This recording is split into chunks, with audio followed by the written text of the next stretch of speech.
चला kinetic theory of गॅसेसच्या next पॉईंटमध्ये आलो होतो आपण. मला वाटतं 3 लेक्चर ऑलरेडी आपण घेतलेले होते आणि आपण pressure of ideal gas complete केलेला होता आणि एनर्जी पर मॉलिक्यूल आणि VRMS चा एक फॉर्म्युला आपण डिराईव्ह केलेला होता.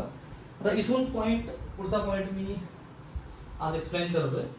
आता या दोन्ही पॉईंटमध्ये मोस्टली थेरॉटिकल पार्ट आहे, पण पुढचे जे डेरिव्हेशन्स आहेत त्यांना समजून घेण्यासाठी हे 2 पॉईंट फार महत्त्वाचे.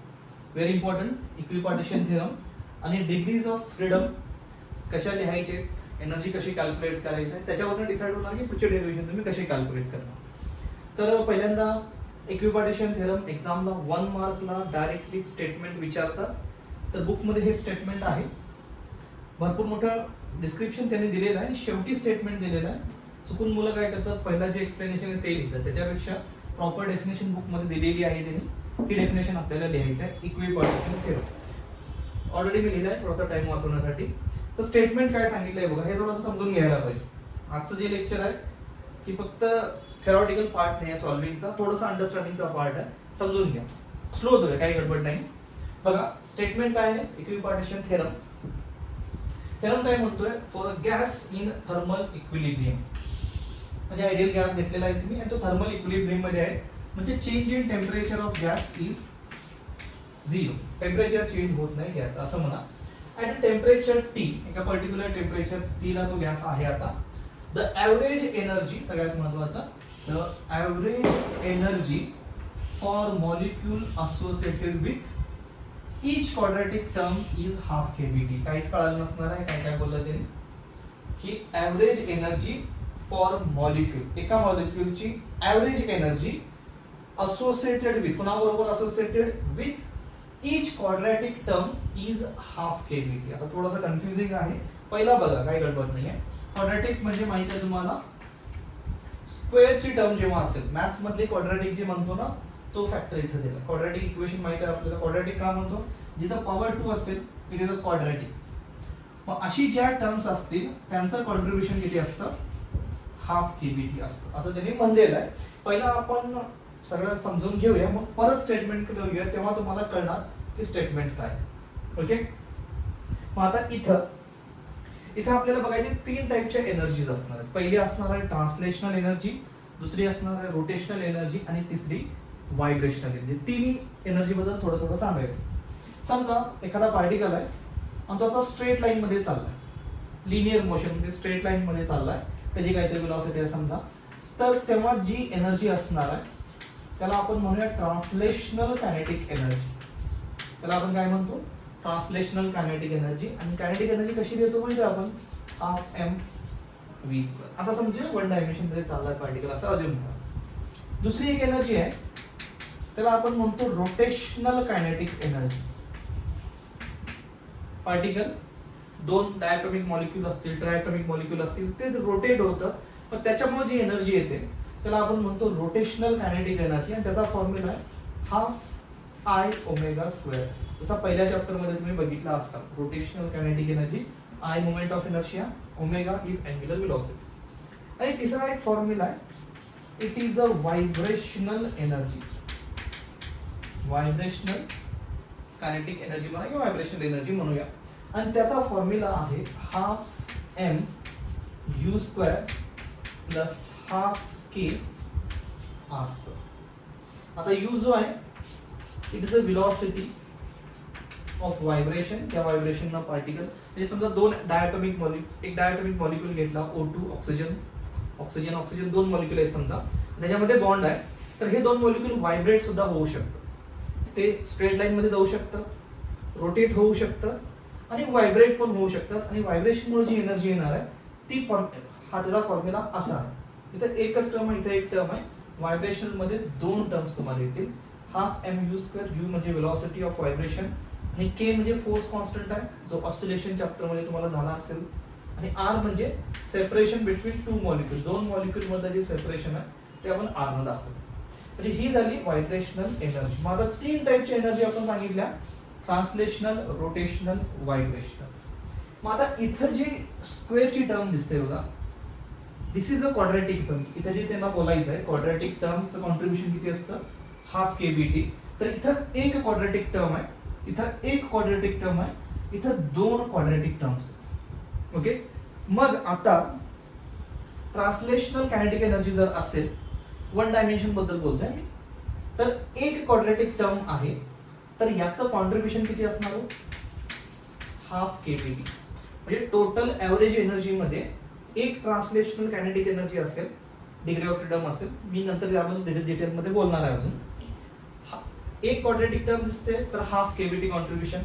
इथं पण एक स्क्वेअरची टर्म दिसते, एक क्वाड्रॅटिक टर्म दिसते, याचं कॉन्ट्रीब्युशन किती असणार आहे? Half KBT. पण इथं बघा, इथं एक स्क्वेअरची टर्म आहे, इथं एक स्क्वेअर, 2 क्वाड्रॅटिक टर्म आहे. तर ही जी पहिली क्वाड्रॅटिक टर्म आहे याचं कॉन्ट्रीब्युशन किती असणार आहे? Half KBT. आणि दुसरी क्वाड्रॅटिक टर्म याचं कॉन्ट्रीब्युशन किती असणार आहे? Half KBT. आणि दोघांना जर तुम्ही ऍड केला, हाफ केबीटी आन्सर किती येतं? केबीटी. मग आता लक्षात ठेवायचा, मॉलिक्यूल सिस्टीमला जर एक ट्रान्सलेशनल डिग्री ऑफ फ्रीडम असेल, एक याच्यावर घेऊया परत आपण, आता लक्षात ठेवा, एक ट्रान्सलेशनल डिग्री ऑफ फ्रीडम असेल तर कॉन्ट्रीब्युशन किती येतं? Half KBT. एक रोटेशनल डिग्री ऑफ फ्रीडम असेल तर कॉन्ट्रीब्युशन किती येतं? Half KBT. आणि एक व्हायब्रेशनल असेल तर 2 क्वाड्रॅटिक टर्म आहेत, हाफ केबीटी, आन्सर किती येणार आहे? केबीटी. मग त्यांना हे सांगायचं, इक्विपार्टिशन थेरम मध्ये प्रत्येक क्वाड्रॅटिक टर्म, एनर्जीची जी प्रत्येक क्वाड्रॅटिक टर्म असणार आहे, प्रत्येक क्वाड्रॅटिक टर्म किती कॉन्ट्रीब्युशन देते? Half KBT. मग तुम्हाला थोडंसं क्लिअर करण्यासाठी मागचं डेरिव्हेशन आठवा. मागच्या डेरिव्हेशन मध्ये आपण मीन एनर्जी पर मॉलिक्यूल काढलेली आहे, तुम्हाला जर आठवत असेल, मीन एनर्जी पर मॉलिक्यूल आपण डिराईव्ह केलेला आहे. मागच्याच लेक्चरमध्ये केलाय की एक मॉलिक्यूल घेतला, भरपूर मॉलिक्यूल आहेत, त्यातला एक मॉलिक्यूल घेतला तर त्याची एनर्जी किती असते? Half KBT. मग समजा तसा एक मॉलिक्यूल घेतला आपण, एक सिंगल मॉलिक्यूल घेतलाय आपण, मोनोएटॉमिक आहे. मोनोएटॉमिक जर असेल, तो स्पेस मध्ये आपण सोडला तर तो 3 पद्धतीने मूव्ह होऊ शकतो. एक तर तो एक्स ऍक्सिसला जाऊ शकतो, वाय ला जाऊ शकतो किंवा झेड ला जाऊ शकतो. म्हणजे याला 3 डिग्रीज ऑफ फ्रीडम आहेत. कुठल्या? ट्रान्सलेशनल. एक सिंगल तो पार्टिकल आहे, तो एक तर सरळ जाऊ शकतो, x axis, Y axis, Z axis. एक पार्टिकल स्वतः रोटेट होणार नाहीये. 2 असतील, डायटॉमिक, ट्रायटॉमिक असतील तर तुम्हाला रोटेशन मिळतं.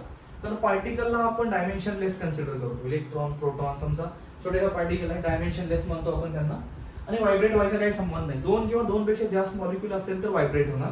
म्हणजे एक सिंगल जर तुम्ही मॉलिक्यूल घेतला तर त्याला फक्त एक मॉलिक्यूल घ्या किंवा एक ऍटॉमिक, मोनो ऍटॉमिक म्हणतो. फॉर एक्झाम्पल आपण हेलियम कन्सिडर करतो आता बोलता, कारण दुसरा घेतला तर तो डायटॉमिक कडे जाईल. हेलियम घेतलाय समजा, एक सिंगल ऍटम असेल तर तो 3 ऍक्सिसला जाऊ शकतो. मग इथे इकडे वेलोसिटी असणार आहे Vx, इकडे वेलोसिटी Vy, इकडे वेलोसिटी किती असणार आहे? Vz. आणि प्रत्येक ऍक्सिसला त्याची कायनेटिक एनर्जी असणार. इकडे कायनेटिक एनर्जी किती असणार आहे? Half Vx2. इकडे kinetic energy half m Vy2. इकडे कायनेटिक एनर्जी असणार हाफ m Vz2. प्रत्येक ऍक्सिसला त्याची कायनेटिक एनर्जी आहे.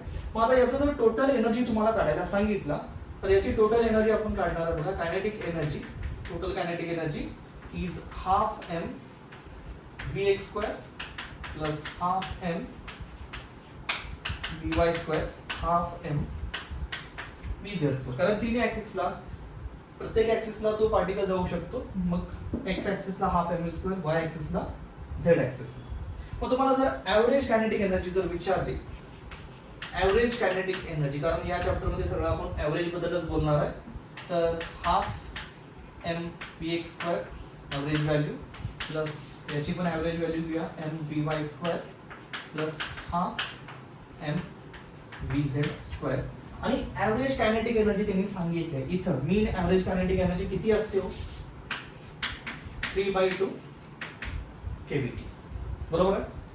आणि जसं आपण आता सांगितलं की टोटल ऍव्हरेज कायनेटिक एनर्जी किती येते? 3/2. या तिघांच्या कॉन्ट्रीब्युशन मुळे येते. म्हणजे हा काहीतरी कॉन्ट्रीब्युशन देणार आहे, हा काहीतरी देणार आहे, हा काहीतरी देणार आहे. आणि या कंडिशन मध्ये अशी कुठली प्रिफर्ड डायरेक्शन नाही की पार्टिकल एक्स ऍक्सिस कडे ज्यादा वेलोसिटीने जाणार, वाय ला, झेड ला जाणार आहे, असं नाही. प्रत्येक डायरेक्शनला वेलोसिटी जी आहे ना, Vy2, Vz2 हे सेमच आहे. त्याच्यामुळे या तिन्ही क्वांटिटी एक्झॅक्टली काय देणार आहेत? सेम कॉन्ट्रीब्युशन देणार आहेत. म्हणजे ही जी एनर्जी आहे हाफ m Vx2 आणि ही एनर्जी जी आहे average energy half m Vy2 आणि ही जी एनर्जी आहे हाफ m Vz2, तिन्ही इक्वल असणार आहे. कळतंय का तुम्हाला थोडंसं? आता तिन्ही इक्वल आहेत आणि त्यांची ऍडिशन किती येते 3/2 kBt येते.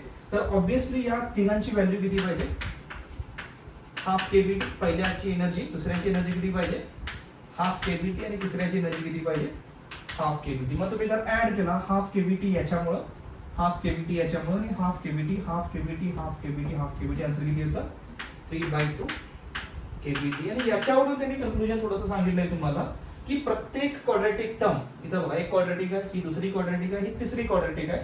प्रत्येक क्वाड्रॅटिक टर्मचं कॉन्ट्रीब्युशन किती असतं half kBt half kBt half kBt. हेच तुम्हाला समजून घ्यायचं त्या स्टेटमेंट वरून की तुम्हाला सांगितलं असेल की ऍव्हरेज एनर्जी जर मॉलिक्युलची घ्यायची आहे तर त्यातली प्रत्येक क्वाड्रॅटिक टर्म जी आहे त्याचं कॉन्ट्रीब्युशन किती असणार आहे हाफ kBt. ओके. मग ट्रान्सलेशनल गॅरंटी करण्याचा फॉर्म्युला काय हाफ mv².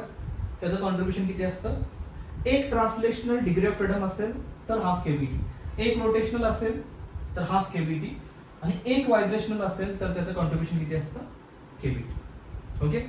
हा थोडासा पॉइंट आलाय का बघा लक्षात तुमच्या थोडासा. याच्या पुढे जायचं आपल्याला अजून. मी हे थोडंसं रफ करतो एकच मिनिट. इकडचा पॉइंट मला थोडासा रफ करून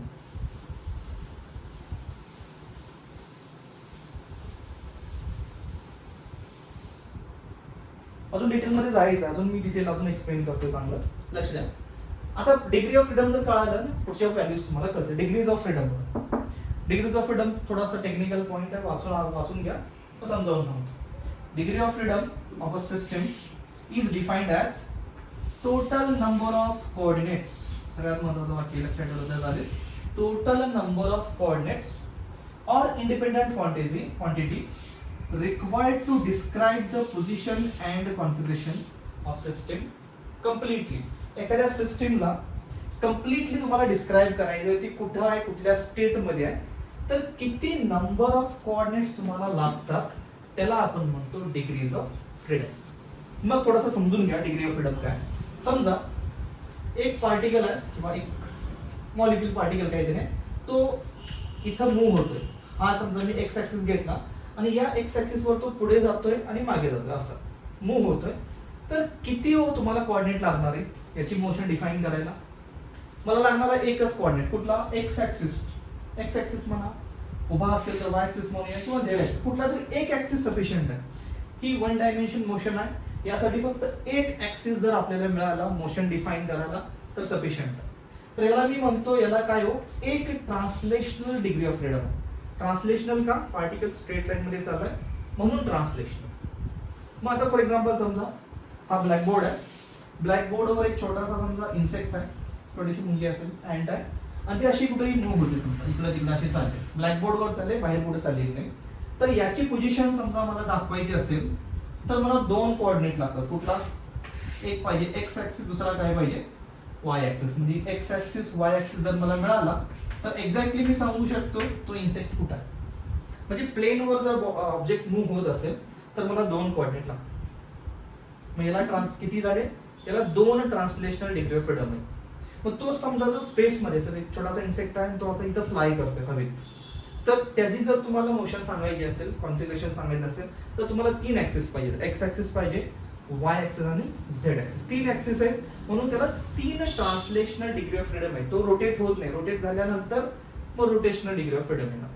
कळतंय. मग एक लक्षात ठेवायचा पॉईंट काय हो एक सिंगल पार्टिकल दिला असेल समजा मोनो ॲटॉमिक गॅस दिला असेल सिंगल पार्टिकल याला तुम्ही मोनो ॲटॉमिक म्हणला तरी चालेल. मोनो ॲटॉमिक गॅस जर असेल तर त्याला किती डिग्रीज असतात 3 डिग्रीज असतात एक्स वाय आणि झेड. त्याला 3 ट्रान्सलेशनल डिग्री ऑफ फ्रीडम असतात. लक्षात ठेवायचं नंतर लागणार आहे आपल्याला. मोनो ॲटॉमिक गॅसला 3 ट्रान्सलेशनल डिग्री ऑफ फ्रीडम असतात. पुढे जर गेला आपण डायॲटॉमिक जर घेतला आपण बघा डायॲटॉमिक म्हणजे for example O2 N2 Cl2 असे जे मॉलिक्युल्स आहेत त्याच्यामध्ये दोन ॲटम्स आहेत त्यांना आपण म्हणतो डायॲटॉमिक. म्हणजे हा ऑक्सिजन आहे समजा आणि दोन्ही काय केलेत एका कोव्हॅलेंट कुठल्या तरी बॉन्डनं कनेक्टेड आहे. आता ही जी सिस्टीम आहे ही तिन्ही ऍक्सिसला जाऊ शकते. X axis Y axis Z ऍक्सिसला जाऊ शकते. म्हणजे ह्याला 3 ट्रान्सलेशनल डिग्री ऑफ फ्रीडम आहे. 3 ट्रान्सलेशनल डिग्री ऑफ फ्रीडम आहे. आणि प्लस आता हा जो ऑब्जेक्ट आहे मॉलिक्यूल आहे तो रोटेट पण होऊ शकतो. तो अलॉंग काय होऊ शकतो वाय ऍक्सिस रोटेट होऊ शकतो, अलॉंग झेड ऍक्सिस पण काय होऊ शकतो, रोटेट होऊ शकतो. बट अलॉंग एक्स ऍक्सिस तिथे जर तुम्ही मोमेंट ऑफ इनर्शिया कॅल्क्युलेट करायला गेला तर तो 0 येणार आहे. इथं प्रॅक्टिकल रोटेशन पॉसिबल नाहीये. एक्स ऍक्सिसला ज्या दोन मॉलिक्युल्स आहेत, जसा तुमचा बॉन्ड जो असणार, दोन मॉलिक्युलच्या मध्ये जो बॉन्ड असणार आहे त्याच्या अबाउट मोमेंट ऑफ इनर्शिया आपण 0 असतो, तिथं आपण रोटेशन काय करतो, पॉसिबल नाहीये आपल्याला, तो आपण कन्सिडर करत नाही. म्हणजे आता हा 3 translation degree of freedom X Y Z ऍक्सिसला जाऊ शकतो, पण वाय ऍक्सिसला तो रोटेट होऊ शकतो, झेड ऍक्सिसला होऊ शकतो. म्हणजे त्याला 2 रोटेशनल डिग्री ऑफ फ्रीडम आहे. लक्षात ठेवायचे पॉईंट आहे, डायरेक्टली लक्षात ठेवलं तरी चालेल की डाय ॲटॉमिक मॉलिक्यूल जर तुम्हाला दिला असेल तर त्याला 3 ट्रान्सलेशनल आणि 2 रोटेशनल डिग्री ऑफ फ्रीडम असतात. लक्षात ठेवायचं. ओके. त्याच्यानंतर अजून हाच मॉलिक्यूल समजा डायटॉमिक मॉलिक्यूल तुम्हाला दिलाय, समजा टेम्परेचर थोडंसं गॅस तुम्ही वाढवत गेला तर त्याला 3 ट्रान्सलेशनल डिग्री ऑफ फ्रीडम तरी आहेत, 2 रोटेशनल डिग्री ऑफ फ्रीडम आहे. आणि प्लस काय होतं, नंतर हे जे मॉलिक्युल्स आहेत ते अबाउट ऍक्सिस काय होतात, व्हायब्रेट व्हायला चालू होतं, पुढे मागे असे काय होणार, व्हायब्रेट, आणि त्याच्यामुळे त्यांना एक व्हायब्रेशनल डिग्री ऑफ फ्रीडम येणार. ओके. आपल्याला हे 3 प्रॉब्लेम सॉल्व्ह करायचे आहेत. नंतर सिंपल मोनोएटॉमिक गॅस असेल तर त्याला 3 translation degree of freedom, diatomic असेल तर त्याला 3 ट्रान्सलेशन 2 रोटेशनल, टोटल 5 असणार आहे. आणि डायटॉमिक आहे आणि त्याला व्हायब्रेशनल डिग्री ऑफ फ्रीडम आहे, त्याला आपण म्हणतो non rigid rotator. Non rigid rotator म्हणजे हा जो बॉन्ड आहे तो रिजिड नाही आहे, घट्ट नाही आहे, तो ऑसिलेट होऊ शकतो. आणि याला आपण म्हणतो रिजिड रोटेटर. रोटेट पण होतोय पण तो स्टिफ आहे, बॉन्ड तो फ्लेक्झिबल नाहीये मूव्ह होण्यासाठी. इथं व्हायब्रेशनल डिग्री ऑफ फ्रीडम नसते, पण इथं व्हायब्रेशनल डिग्री ऑफ फ्रीडम आहे. आणि त्याच्यानंतर जर तुम्ही अजून पुढे गेला, समजा ट्रायटॉमिक मॉलिक्यूल घेतला, 3 असा मॉलिक्यूल H2O आहे समजा, ऑक्सिजन हायड्रोजन हायड्रोजन, तर इथं थोडंसं बदलतं. पॉलिएटॉमिक म्हणजे 2 पेक्षा जास्त जर पुढे असतील तर इथं काय होणार बघा, 3 ट्रान्सलेशन तर फिक्स आहे, इथं 3 रोटेशन असतात. लक्षात ठेवायचं, कारण इथं समजा तुम्ही ऍक्सिस पास केला तर पण हा जो ऍक्सिस हा फ्री आहे रोटेट होण्यासाठी, हा मॉलिक्यूल रोटेट होऊ शकतो. इथं मोमेंट ऑफ इनर्शिया 0 होत नाही. फक्त डायटॉमिक मॉलिक्यूलच्या केसमध्ये एक रोटेशनल डिग्री ऑफ फ्रीडम कमी असते, पण त्याच्यापेक्षा बाकी कुठलाही मॉलिक्यूल घेतला तुम्ही, ट्रायटॉमिक आणि पुढचे मॉलिक्यूल घेतला 4 5 काही असतील तर 3 ट्रान्सलेशनल 3 रोटेशनल आणि F vibrational degree of freedom. आता vibrational degree of freedom depend करतात किती ॲटम्स आहेत त्याच्यावर डिपेंड करतात किती व्हायब्रेशनल डिग्री ऑफ फ्रीडम आहे. याच्याबद्दल तुम्हाला कधी जास्त विचारलं जात नाही, बुकमध्ये पण ज्याला दिलेलं नाही. तुम्ही काढू शकता NC2 न ते कॅल्क्युलेशन करू शकता, पण आता नको, काय गरजेचं नाही. बट याच्यामध्ये अजून एक इंटरेस्टिंग केस आहे, तर मॉलिक्यूल ट्रायटॉमिक आहे तो लिनियर असेल. For example CO2 molecule linear आहे, केमिस्ट्री जरा आपलं कसं आहे समजून घ्या. CO2 मला वाटतं लिनियर आहे. लिनियर म्हणजे काय, मध्ये कार्बन आहे, इकडे ऑक्सिजन आहे आणि इकडे काय ऑक्सिजन आहे. आता ही केस अशी झाली बघा डायटॉमिक मॉलिक्यूलसाठी, इथं 3 ट्रान्सलेशन असणार आहे आणि इथं 2 रोटेशन असणार. एक रोटेशन कॅन्सल होतो, अलॉंग दी बॉन्ड एक रोटेशनल डिग्री ऑफ फ्रीडम कमी होत असते. इथं काय असणार आहे, 2 रोटेशनल डिग्री ऑफ फ्रीडम असणार. फक्त ट्रायटॉमिक लिनियर असेल तर, हे फक्त लक्षात ठेवा. बुक मध्ये तो पॅराग्राफ दिलाय, थोडासा परत जाऊन तुम्ही चांगला रीड करा. ओके. पण आपल्याला मॅक्सिमम जो क्वेश्चन विचारला जाईल monoatomic, diatomic, rigid rotator, non rigid rotator, याच्यावरच क्वेश्चन भरपूर येणार आहे. त्यानंतर एक छोटासा पॉइंट आहे पॉलिएटॉमिक मॉलिक्यूल. ओके. आता हे मी का सांगितलं सगळं, आता हे का डिफाईन केलं बघा, याचा लास्ट आपल्याला आउटकम काय घ्यायचा, म्हणजे समरी काय करायची. मी समरी एकदम शॉर्ट मध्ये सांगतो की लागणार काय आपल्याला या सगळ्या डिस्कशन मधून. या सगळ्या डिस्कशन मध्ये तुम्हाला लागणार काय आहे ना, मोनोएटॉमिक जर मॉलिक्यूल तुम्हाला दिला असेल, तो मोनोएटॉमिक गॅस दिलाय तर त्याला 3 ट्रान्सलेशन डिग्री ऑफ फ्रीडम असणार आहे. डायटॉमिक दिला असेल आणि रिजिड रोटेटर असेल, म्हणजे रिजिड आहे तो रोटेट व्हायब्रेट होऊ शकत नाही, तर त्याला 3 ट्रान्सलेशनल आणि 2 रोटेशनल डिग्री ऑफ फ्रीडम असतात. आणि डायटॉमिक मॉलिक्यूल दिलाय समजा तुम्हाला आणि नॉन रिजिड रोटेटर आहे, म्हणजे व्हायब्रेट होऊ शकतो असं जर असेल, 3 ट्रान्सलेशनल 2 रोटेशनल आणि 1 व्हायब्रेशनल डिग्री ऑफ फ्रीडम असते. हे लक्षात ठेवायचं. हा लक्षात ठेवायचा टेक अवे या लेक्चरचं. आणि त्यानंतर अजून एक पॉईंट लक्षात ठेवायचं, एक ट्रान्सलेशनल डिग्री ऑफ फ्रीडम असेल, एक ट्रान्सलेशनल डिग्री ऑफ फ्रीडम असेल तर त्याचं कॉन्ट्रीब्युशन किती असतं, हाफ केबीटी, हाफ mv². एक ट्रान्सलेशनल तर हाफ केबीटी. एक रोटेशनल डिग्री ऑफ फ्रीडम असेल तर त्याचं कॉन्ट्रीब्युशन सुद्धा किती असतं, हाफ केबीटी असतं. एक रोटेशनल, एक translation, half KBT, half KBT. मग एक व्हायब्रेशनल असेल त्याचा कॉन्ट्रीब्युशन मात्र half KBT plus half KBT किती असतो, केबीटी. हे दोन पॉईंट तुम्हाला चांगले पूर्ण आता जे मी एक्सप्लेनेशन दिलं त्यातनं लक्षात ठेवायचे, हे तुम्हाला पॉईंट आहे. मग समजा तुम्हाला मी मोनोएटॉमिक गॅस दिला, त्याची एनर्जी काढा म्हणून सांगितलं, तर कसं काढणार याची एनर्जी, एव्हरेज एनर्जी कशी काढणार आहे, 3 ट्रान्सलेशनल डिग्री ऑफ फ्रीडम आहे. पण ट्रान्सलेशनलचं कॉन्ट्रीब्युशन किती असतं, हाफ केबीटी. मोनोएटॉमिक गॅसची एनर्जी किती आली हो, हाफ केबीटी. कळतंय का बघा. त्याच्यानंतर समजा तुम्हाला मी सांगितलं डायटॉमिकचं काढा, तर 3 ट्रान्सलेशनल आहेत, ट्रान्सलेशनलचं कॉन्ट्रीब्युशन किती असतं, हाफ केबीटी प्लस 2 रोटेशनल आहेत, त्याचं कॉन्ट्रीब्युशन किती असतं, हाफ केबीटी. मग 3/2 KBT plus 2/2 2 KBT divided by 2. दोघांचा डिनॉमिनेटर सेम आहे 2. 3 + 2 किती, 5 KBT. This is the energy of diatomic rigid rotator. कळतंय का बघा.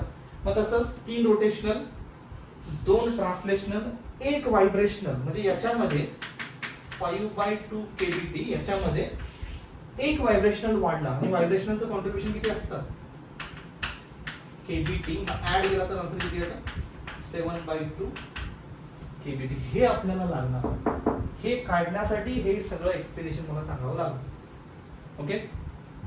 तर याच्यावरून आपल्याला पुढचं सीव्ही, सीपी, गॅमा कॅल्क्युलेट करायचे.